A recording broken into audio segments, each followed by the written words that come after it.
बिस्मिल्लाहिर्रहमानिर्रहीम। नाज़रीन, कल बहुत ही अहम प्रेस कॉन्फ्रेंस की गई DGSPR की तरफ से, और आपने देखा होगा कि उसमें PDM की तरफ से जो एक तरफ से एकतरफ़ा बयान होते रहे हैं, इल्ज़ामात की हद तक रहे हैं, मुबैन तौर पर इल्ज़ामात रहे हैं, उसमें खामोशी थी और शायद यही देखा जा रहा था कि जवाब क्या आएगा। तो कल एक जो सीनियर सहाफ़ी हैं उन्होंने सवाल किया, उसके बाद जो DGSPR है उन्होंने जवाब दिया कि उनका जो रावलपिंडी आने का या पिंडी आने का प्लान है उसकी समझ नहीं आती, लेकिन अगर वो आते हैं तो उनको हम चाय पिलाएंगे और हमें सियासत में ना घसीटा जाए, हम सियासत में नहीं आना चाहते। और जो उन्होंने अपने आप को वहाँ पे बात की, क्लियर किया।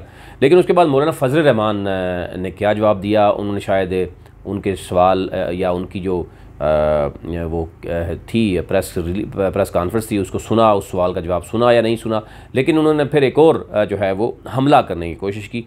ज़ाहिर फजल रहमान इस वक्त जो बात कर रहे हैं वो आपके सामने है।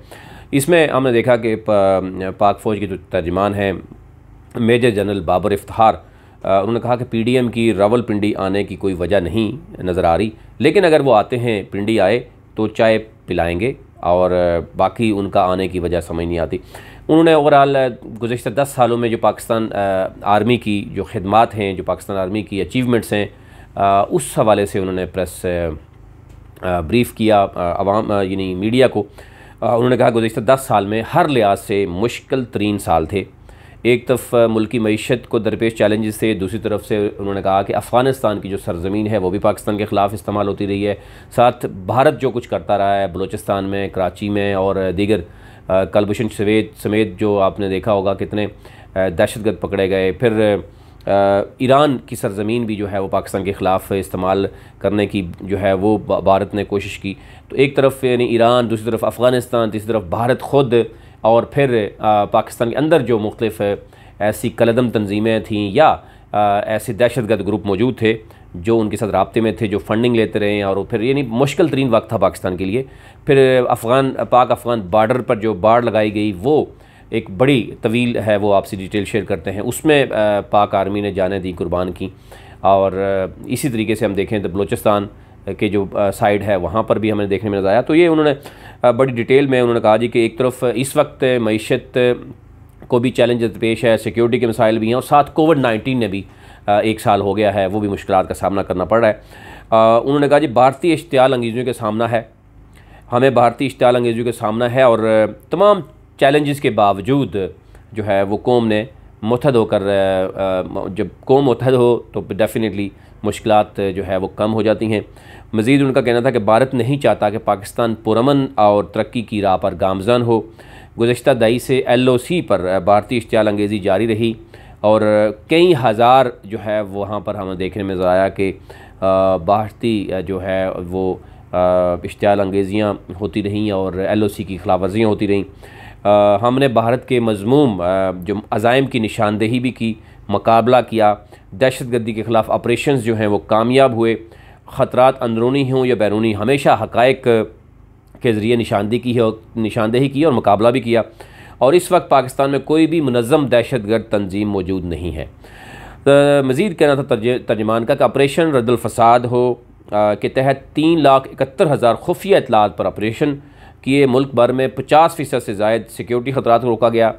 ऑपरेशन के दौरान 72 से ज़ायद असला, 72,000 से ज़ायद असला और 400 टन से ज़ायद बारूद बरामद किया।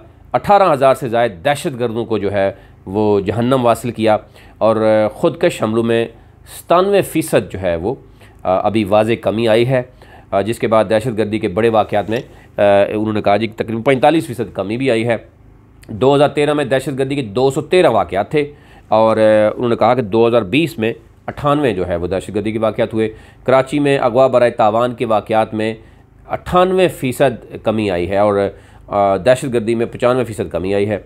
2014 में कराची क्राइम इंडेक्स में 6ठे नंबर पर था दुनिया में, और इस वक्त 103 नंबर पर मौजूद है। फिर उन्होंने कहा कि 2683 किलोमीटर जो पाक अफ़गान बॉर्डर बाड़ लगाया। ये कहना बहुत आसान है कि 2683 किलोमीटर पाक अफ़गान बॉर्डर पर जो बाड़ लगाए गए, आपने देखा होगा उस वक़्त भी अफ़गानिस्तान की सरज़मीन पाकिस्तान के ख़िलाफ़ इस्तेमाल होती रही और कौन करता रहा। 83% काम हो चुका है। बाढ़ को लगाने पर फ़ौज ने बड़ी कामयाबी जो है वो कुर्बानी भी दी। चैलेंज से निपटने के लिए साथ साथ माशी सरगर्मी को बहाल किया जा चुका है। पाक ईरान जो बॉर्डर है, मैनेजमेंट की वजह से मुल्क में रेवेन्यू में 33% इजाफा भी हुआ है। बलूचिस्तान और खैबर पख्तूनख्वा में तरक्याती काम हो रहे हैं। खैबर पख्तूनख्वा में उन्होंने कहा कि 31 अरब रुपए से प्रोजेक्ट्स पर काम भी हो रहा है। फिर उन्होंने आगे चला, उन्होंने कहा जी कि 2019 में भारत की जानब से सबसे ज़्यादा 3097 बार सीज़ फायर माहदे की खिलाफ वर्जियाँ की गई और पाक फ़ौज ने भारतीय इश्तियाल अंग्रेजियों को भरपूर जवाब दिया। और मज़ीद कहा कि बदकिस्मती से भारतीय फोर्सेस शहरी आबादी को निशाना बनाती है। फरवरी 2019 में पाकिस्तान के ख़िलाफ़ नाकाम जहारियत की कोशिश की गई। मज़ीद उन्होंने इन्फो लैब के हवाले से बताया कि डिस इन्फो की 15 साला कार्रवाई का जायज़ा लिया तो इससे पाकिस्तान की साख को नुकसान पहुँचाया। EU डिस इन्फो को जाली श्रीवास्तु ग्रुप जो है वो चला रहा था और इसके पीछे NGOs को पैसा देकर जो कुछ होता रहा और पाकिस्तान के ख़िलाफ़ अक़लियतों और ख़वातीन से मतलब झूठा प्रोपेगेंडा किया जाता रहा और एजेंडे को फ़रोग़ दिया गया। भारत ने जो कुछ किया ये ओवरऑल उन्होंने बात की। फिर उन्होंने लॉन्ग मार्च के हवाले से बात की कि पिंडी आने की कोई वजह नज़र नहीं आती, लेकिन अगर फजल रहमान रावलपिंडी आते हैं इन्हें चाय पिलाई जाएगी।